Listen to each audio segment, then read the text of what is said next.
ایک شخص مکہ مکرمہ میں کچھ سامان بیچنے کے لیے آیا اور اسے وہ سارا سامان ابو جہل نے خریدا۔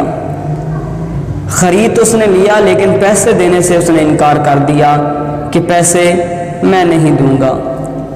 وہ شخص بڑا پریشان ہوا کہ یہ میرے ساتھ کیا ہو رہا ہے۔ خیر قریش مکہ وہیں پہ بیٹھے تھے، انہوں نے مذاق کے طور پر یہ کہا کہ وہ جو مسجد میں شخص بیٹھے ہیں نا، ان کے پاس تو چلا جا اور ان سے اپنا ماجرا بیان کر۔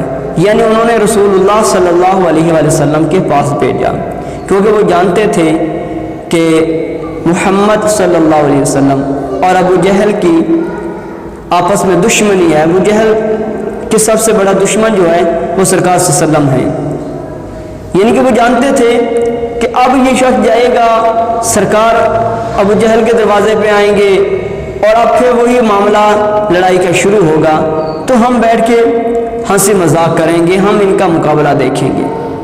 انہوں نے اس نیت سے اس شخص کو بھیجا۔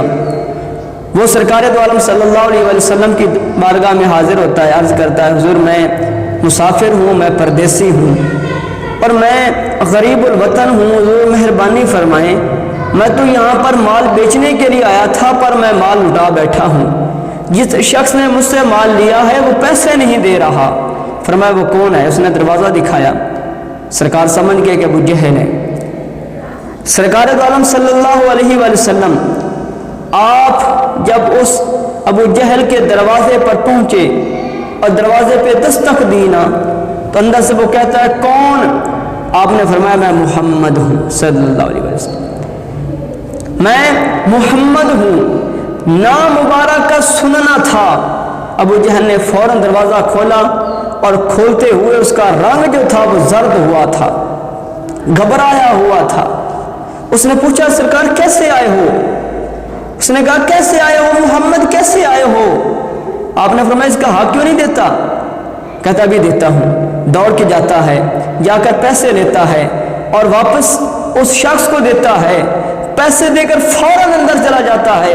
سرکار اپنی مسجد کی طرف چلتے ہیں، وہ جو قریش مکہ منظر دیکھ رہے تھے وہ دوڑ کے آتے ہیں، دروازے پہ پھر دستک دیتے ہیں۔ ابو جہل باہر آتا ہے، پوچھتے ہیں اے ابو جہل عجیب معاملہ کیا ہے، آپ کو تو چاہیے تھا کہ محمد کے ساتھ کچھ بحث کرتا، کچھ نہ کچھ کہتا، لیکن تو عجیب معاملہ، گھبرا گیا ہے، بزدل ہو گیا ہے۔ وہ کہتا ہے آپ نہیں جانتے، آپ نہیں جانتے، جیسا ہی سرکار نے، جیسا ہی محمد نے میرا نام لیا ہے، بس نام لینے کی دیر تھی میرا سینہ پھول گیا ہے، میں مرعوب ہو گیا ہوں۔ جب میں باہر نکلا تو کیا دیکھا کہ سرکار محمد کے ساتھ ایک بیل ہے اور وہ بیل میری طرف دیکھ رہا تھا، اگر میں پیسے واپس نہ کرتا تو ہو سکتا ہے وہ بیل مجھے ہلاک کر دیتا۔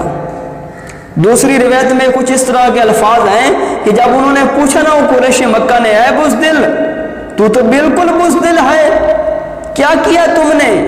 تو آگے سے وہ کہتا ہے کہ تم لوگ نہیں جانتے، تم لوگ محمد کو نہیں جانتے، ان کے ساتھ کچھ نوجوان تھے جن کے ہاتھوں میں برچھے تھے، اور اگر میں پیسے واپس نہ کرتا تو وہ برچھے سے مجھے ہلاک کر دیتے۔